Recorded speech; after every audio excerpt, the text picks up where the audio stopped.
નમસ્તે, કેમ છો બધાને? મારી channel Mrs Poonam Yadav cutting and સૂનસનમાં તમારું સ્વાગત છે. આજે સરસ મજાનો વિડીયો લઈને આવીશું ભાઈઓ બહેનો, જે આપણે આગળના ઘણા બધા વિડીયો મેં અપલોડ કરેલા છે. કટિંગ કેમ કરવું, પ્રિન્સેસ કટનો આગળનો ભાગ કેમ જોઈન્ટ કરવો, સ્લીવ કેવી કરવું, જોઈન્ટ, એ રીતના તમે બધા વિડીયો જોજો. એની લિંક હું ડિસ્ક્રિપ્શનમાં આપી દઈશ. આજે આપણે શીખવાના છીએ ક્લાસમાં કે પાછળ ટક્સ લેવા હોય તો કેવી રીતના લેવું, ફિટિંગ કેવી રીતના કરવું, આપણે નીચેની પટ્ટી કેવી રીતના જોઈન્ટ કરવી, એ તમને સમજાવીશ.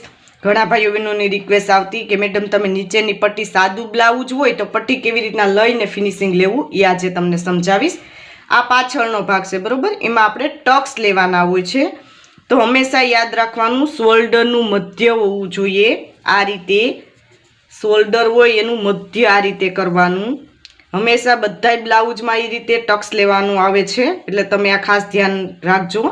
આ રીતે શોલ્ડરનું મધ્ય કરી ને કેટલો પાછળનો ટક્સ લેવો એ તમને હું સમજાવીશ. 4 ઇંચનો તમે લઈ શકો, 3.5નો પણ લઈ શકો. તમારી પસંદ બી વધારે મોટો લેવો તો તમે 4નો પણ કરી શકો. સુંદર મજાનું તમારા પાછળનું ટક્સ કેવી રીતના લેવું હું તમને આજે સમજાવીશ. આ પાછળનું આપણે એક ભાગમાં લીધું, એવી રીતના બે સાઈડ લેવાનો હોય છે. મેં 4 ઇંચે માર્કિંગ કર્યું, હું તમને બતાવું એ રીતે આપણે બંને ટક્સ લેવાના છે. અહીંયા તમારે 1 ઇંચ રાખીને તમારે આ રીતે ક્રોસમાં ટક્સ લેવાનો. જે પહેલેથી ભાઈઓ બહેનો શીખે અને કોઈ વસ્તુ ખ્યાલ નથી હોતી એટલા માટે હું આ સમજાવું છું.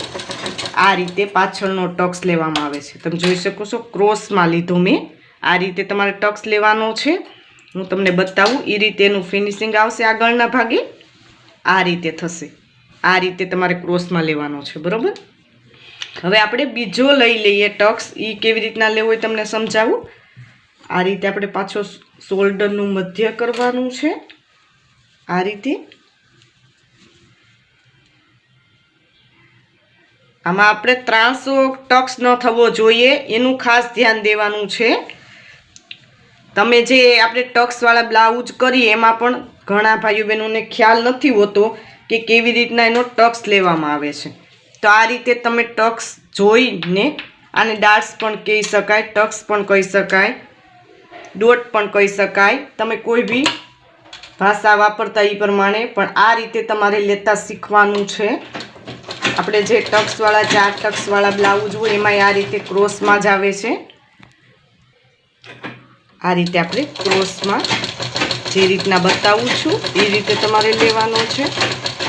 અહીંયા આપણે લોકવાળી સિલાઈ લગાવી લેવાની, એટલે તમારે સિલાઈ નીકળે નહીં. એટલે લોક હંમેશા લગાવજો. સ્ટાર્ટ ને એન્ડમાં બંને સાઈડ આપણે લોકવાળી સિલાઈ લગાવવાની. આ રીતે થશે. તમે જોઈ શકો છો આપણે બંને સાઈડ ટક્સ લેવાઈ ગયા છે. હવે આપણે નીચેની પટ્ટી લગાવવા માટે પહેલાં આપણે આ સીધી સાઈડ છે, બરાબર? બ્લાઉઝનું આ સીધો પાર્ટ છે. તો પહેલાં આપણે આ રીતે ફિટિંગ કરવાનું હોય છે, પછી આપણે સાઈડમાં નીચે પટ્ટી લગાવવાની હોય છે.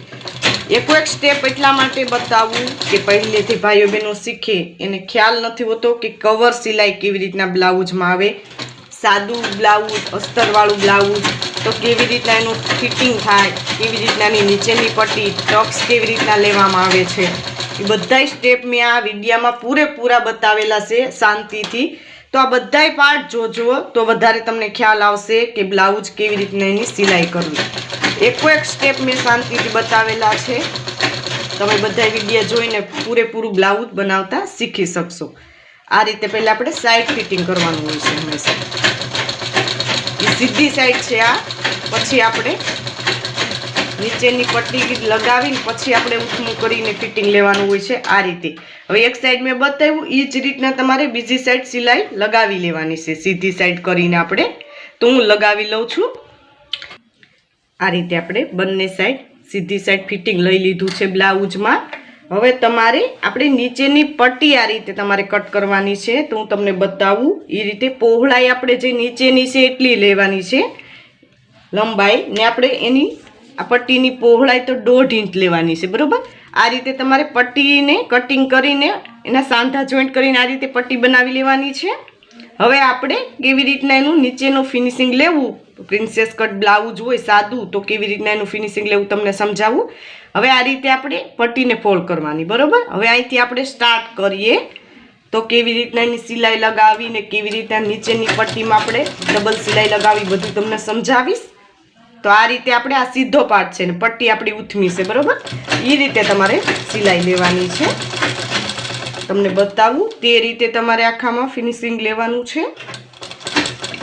ફિટિંગ કરીને પછી નીચેનું આપણે ફિનિશિંગ લેવાનું હોય છે, ખાસ ધ્યાન દેજો. આ રીતે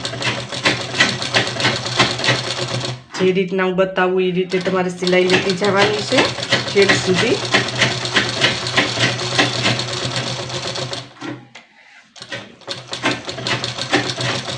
આમાં ઘણા પાર્ટ મેં પાછળના ભાગના બતાવતી ત્યારે ઘણા ભાઈઓ બહેનોની કોમેન્ટ આવતી કે તમે નીચેની પટ્ટી ને નીચેનું ફિનિશિંગ કેવી રીતના લેવું મેડમ.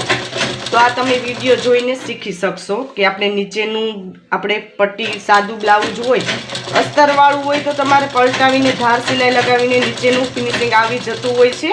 આ અસ્તર વગરનું છે એટલે તમારે સાદા બ્લાઉઝમાં કેવી રીતના નીચેની પટ્ટી લગાવી એ આ વિડીયો જોઈને તમે શીખી શકશો.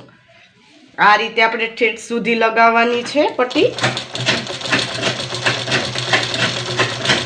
તેમાં આપણે ડબલ સિલાઈ કેવી રીતના લગાવી બધું તમને આમાં સમજાઈ જશે.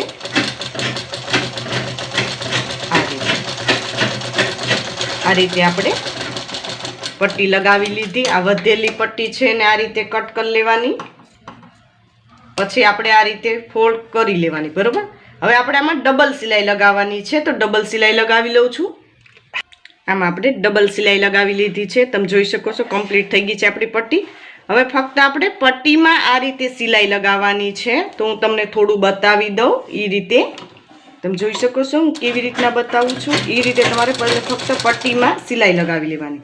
આમાં ધાર હોય તો તમારે આ રીતના ફોલ્ડ કરવાની જરૂર નથી, બાકી તમારે આ રીતે પટ્ટીમાં સિલાઈ લગાવી લેવાની. આનાથી ફિનિશિંગ સરસ આવે. એક સરખી તમારે પટ્ટી ફોલ્ડ થશે.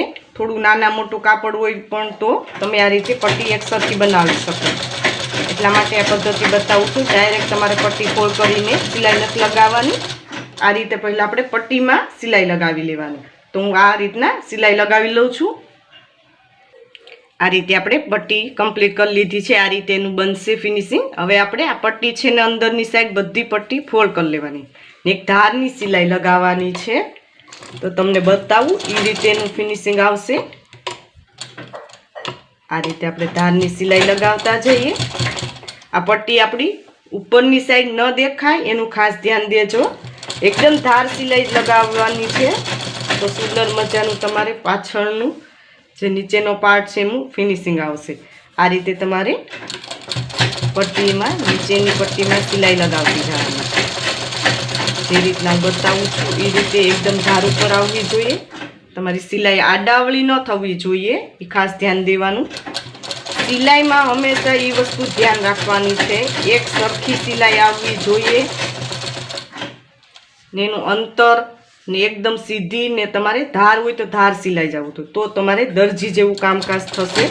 દરજી જે સીવીને તમારી જોડેથી પૈસા લે એ રીતના ફિનિશિંગ હોય એટલા માટે લે છે. તો તમે ઘરે બેઠા જેવી રીતના શીખી શકો એ રીતના મેં બધા વિડીયો અપલોડ કરેલા છે. હંમેશા પ્રેક્ટિસ કરવાની, કટિંગની સિલાઈની બધીની પ્રેક્ટિસ જરૂરી છે.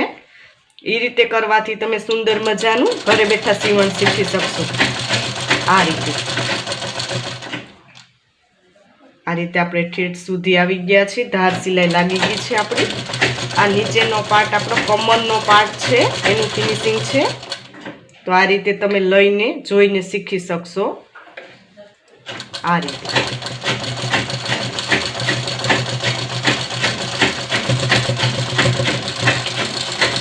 મેં ધાર સિલાઈ તમને બતાવી રીતે તમારે લેવાની છે. આ રીતે આપણી ધાર સિલાઈ કમ્પ્લીટ થઈ ગઈ છે. હવે આપણે બીજી સિલાઈ લગાવવાની છે પટ્ટીમાં. તમારે આમાં હાથ સિલાઈ ન કરવી તો બીજી પટ્ટીમાં કેવી રીતના સિલાઈ કરવી એ તમને સમજાવી દો. આ રીતે સાદું બ્લાઉઝ હોય તો તમે આ સિલાઈ પણ લગાવી શકો. આ રીતે આપણે પટ્ટી છે એને પટ્ટીને એક સરખા અંતરે આ રીતે આપણે સિલાઈ લેતી જવાની છે. આપણે આ પટ્ટી બેસી જાય એટલા માટે, એનું ફિનિશિંગ આવી જાય એટલા માટે. તમે જોઈ શકો છો આ પટ્ટી છે ને ઉપર હું સિલાઈ લઉં છું. એક સરખી સિલાઈ આવવી જોઈએ, એ ખાસ ધ્યાન દેજો. આ રીતે આપણે નીચેની પટ્ટી આપણી કમ્પ્લીટ થતી જશે. આમાં તમારે ક્રીઝ ન આવવા દેવાની, ઉપરના કાપડમાં ખાસ ધ્યાન દેજો, ક્રીઝ ન આવવી જોઈએ. એ રીતે આપણે ફક્ત પટ્ટીમાં આ રીતે સિલાઈ લેતી જવાની છે. બરોબર, આ રીતે એ રીતના હું બતાવું છું. એ રીતે તમારે પટ્ટીમાં સિલાઈ લઈને કમ્પ્લીટ કરવાનું છે આપણે. આ જોઈ શકો છો સુંદર મજાની આ રીતના આપણે પટ્ટી લગાવીને કમ્પ્લીટ કરી લીધું છે. આ કમરની આ રીતે ફિનિશિંગ આવશે. આ રીતે તમે તમારે ઓનલાઈન ફરમાં મગાવવા હોય, પ્રિન્સેસ કટ છે, કટોરીવાળા છે, અલગ અલગ સાઇઝમાં કે ટક્સવાળા કે ડબલ કટોરી, કોઈ બી સાઇઝના તમે મગાવી શકો છો. મેં નીચે વોટ્સઅપ નંબર આપેલો છે, તો એમાં તમે કોલ કરીને મગાવી શકો છો. એવી રીતના પરફેક્ટ ફિટિંગ આવશે તમારે. બધી કટોરીના અલગ અલગ 32ની સાઇઝ, 36, 40, 42 કોઈ બી સાઇઝના તમે મગાવી શકો, પ્રિન્સેસ કટ કે પછી ટક્સ કે કટોરીવાળું. તો એ રીતના તમે ફોન કરીને મગાવી શકો છો. ને હજી સુધી અમારી ચેનલને સબસ્ક્રાઈબ ન કરી તો સબસ્ક્રાઈબ કરી લેજો, નોટિફિકેશન બેલ પર ઓલ કરજો, વિડીયોને લાઇક કરજો, કોમેન્ટ જરૂર કોમેન્ટ કરજો ભાઈ બેન કે આ વિડીયો તમને કેવો લાગ્યો. આ વિડીયો જો ખૂબ ખૂબ ધન્યવાદ.